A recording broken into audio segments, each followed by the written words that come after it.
எனக்கு ஊர்ல கிளம்பி வரும்போது, நாளைக்கு போய் பேக்கர்ஸ்ல பார்க்குறோம். அ. பார்த்தோன்னே அவரு டெஸ்ட் பண்ணுவாரு. ஆ. ஏதாவது கதை எதாவது கேட்பாரு. ஆமா. அப்போ உடனே நம்ம கதை சொல்லிடுறோம். இன்னும் கதை ரெடி பண்ணி வச்சுருக்கோம் கதை. சொல்லிட்டு கதை கேட்டு மிரண்டு போய் அவங்க சேர்த்துக்குவாரு. சேர்த்துப்பாரு. இப்படி தான் நினச்சி வரேன். போய் 2 நாளில் 3 நாள் பார்த்துடலாம்ட்டு. வந்தவங்களும் தெரிஞ்சுச்சு.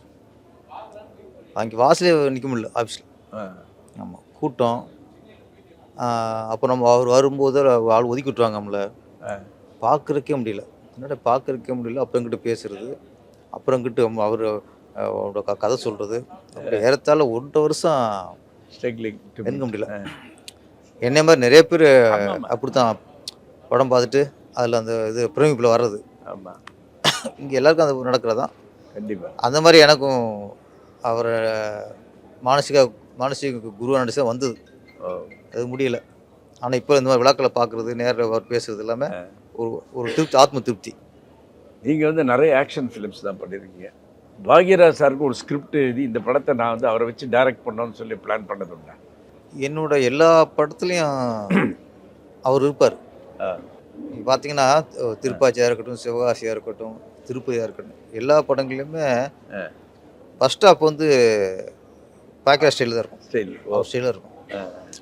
ஏன்னா பாக்கியராஜுக்கு வந்து நிறைய லேடிஸ் ஃபேன்ஸ் ஜாஸ்தி. எம்ஜிஆருக்கு அப்புறம் பாக்கியராஜ் படம்னா கூட்டுக்கொண்டா போவாங்க ஊரில்.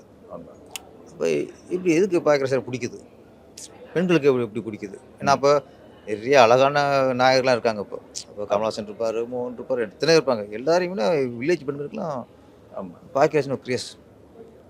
இது ஒரு ஆரம்பம் ஒன்று தெரிஞ்சுது. எல்லா படம் பார்க்கும்போது ஒரு ஹீரோவை ஒரு கதாநாயகி டாமினேட் பண்ணான். ஒரு மிரட்டுறது, ஹீரோனிக்கு ஹீரோ பயப்படுறது, இது பண்ணும்போது பெண் லேடிஸ் பிடிச்சி போகுது.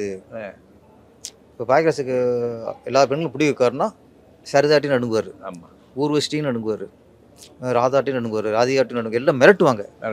அந்த சைக்காலஜி பிடிச்சேன். அப்போ நம்ம படம் ஆக்ஷன் படம் வந்தால் கூட பெண்களுக்கு பிடிக்கணும். பெண்கள் நம்ம படத்துக்கு வந்தால் எந்த படமே பெண்களுக்கு பிடிச்சா தான் மிகப்பெரிய வெற்றி படம் ஆகும். கரெக்ட். அதனால் நீங்கள் திருப்பாச்சியில் பார்த்தா திரிஷா வாடா போடா மிரட்டும் பார்த்திலாம். அது மாதிரி சிவகாசியில் அசின், விஜயில் உண்டுலையும் பண்ணிடுவோம். அல்ல கை உள்ள கை அந்த கைங்கும் உண்டுலையும் பண்ணிடுவோம். அங்கெல்லாம் பம்மிடுவார் விஜய். திருப்பாச்சியில் பார்த்தா அஜித் சதா ஒரு வழி பண்ணி போடுவாங்க. இது எல்லாமே பாக்கியராஜில் கற்றுக்கிட்ட ஃபார்முலா. அதை வச்சுட்டு தான் எனக்கு எல்லாம் மேக்ஸிமம் எல்லாம் ஃபஸ்ட் ஆஃப் ஃபுல்லாக ஒரு பாக்கியராஜில் நடித்தாலும் அது செட் ஆகும். நீங்கள் திருப்பாச்சியை பாருங்கள், எல்லாமே அந்த அந்த அந்த ஹீரோண்டு உள்ள அந்த அந்த ட்ராவல்லாம் பாக்கியராஜ் ஸ்டைல் தான்.